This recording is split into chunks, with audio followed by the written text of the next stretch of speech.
السلام علیکم ورحمۃ اللہ وبرکاتہ۔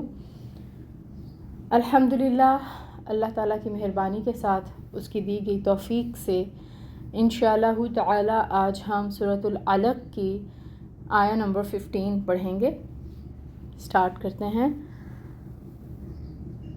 یا ربی لک الحمد کما ینبغی لجلال وجہک وعظیم سلطانک، الصلاة والسلام علی اشرف الانبیاء والمرسلین وعلی آلہ وصحبہ اجمعین، اما بعد فاعوذ باللہ من الشیطان الرجیم، بسم اللہ الرحمن الرحیم۔ رب اشرح لی صدری ویسر لی امری واحلل عقدۃ من لسانی یفقہوا قولی، رب زدنی علما، اللہم فقہنا فی الدین، اللہم بارک لنا فی اوقاتنا، آمین الہی آمین۔ آیہ نمبر 15۔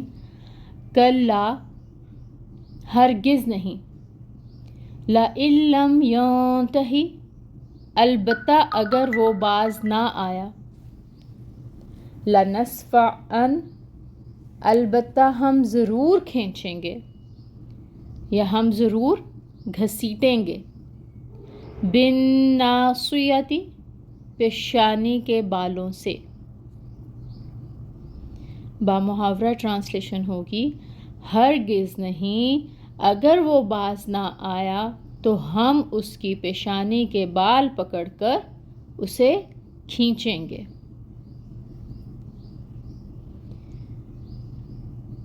اس آیت مبارکہ میں واضح طور پر اور براہ راست دھمکی ہے، یعنی اللہ تعالیٰ وارننگ دے رہے ہیں، ڈائریکٹ وارن کر رہے ہیں کس شخص کو؟ ابو جہل کو، جو آپ صلی اللہ علیہ وآلہ وسلم کو نماز سے، نیکی کے کام سے روکتا تھا، منع کرتا تھا۔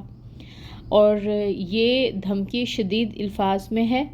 لنسفعن کے بارے میں اسکالرز نے لکھا ہے کہ اس کا تلفظ بھی شدید ہے اور اس کی آواز کی جو سختی ہے وہ اس کے مفہوم کی سختی پر دلیل ہے۔ لنسفعن کا مطلب ہے زور سے کھینچ کر گھسیٹنا۔ صفع، گھوڑے کی پیشانی کے بالوں کو پکڑ کر کھینچنے کو کہتے ہیں۔ صفع، گھوڑے کے پیشانی کے بالوں کو پکڑ کر کھینچنے کو کہتے ہیں۔ آگے آ رہا ہے ناصیہ۔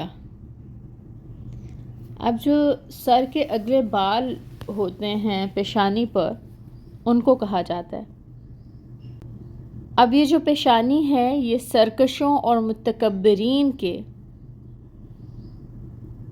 کبر کے اظہار کے لیے بہت اونچا مقام ہے۔ اسکالرز کہتے ہیں کہ ایسے لوگ جو متکبر ہوتے ہیں، جن میں کبر ہوتا ہے، وہ اپنی پیشانی اونچی رکھتے ہیں۔ اس لیے خاص کر یہاں پر اس آیہ مبارکہ میں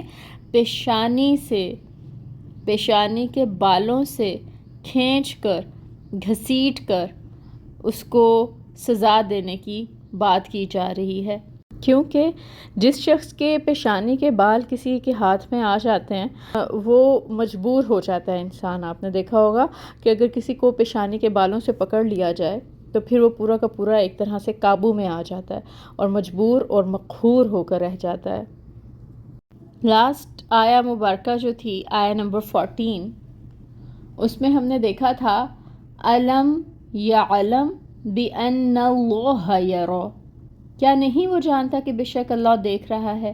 اور اب آگے اللہ تعالیٰ نے کہا کہ اللہ تعالیٰ دیکھ رہے ہیں اس کی تمام حرکات کو۔ اگر وہ اپنی حرکتوں سے باز نہ آیا تو اس کو اس کی پیشانی کے بالوں سے پکڑ کر گھسیٹا جائے گا، اس کو سزا ملے گی اس کے کیے کی۔ اللہم لا تجعل منہم، اللہ تعالیٰ سے دعا ہے کہ اللہ تعالیٰ ہمیں اپنی آیات مبارکہ کا بہترین فہم عطا فرمائیں، آمین۔ سبحانک اللہم و بحمدک، اشہد ان لا الہ الا انت، استغفرک و اتوب الیک۔ السلام علیکم ورحمۃ اللہ وبرکاتہ۔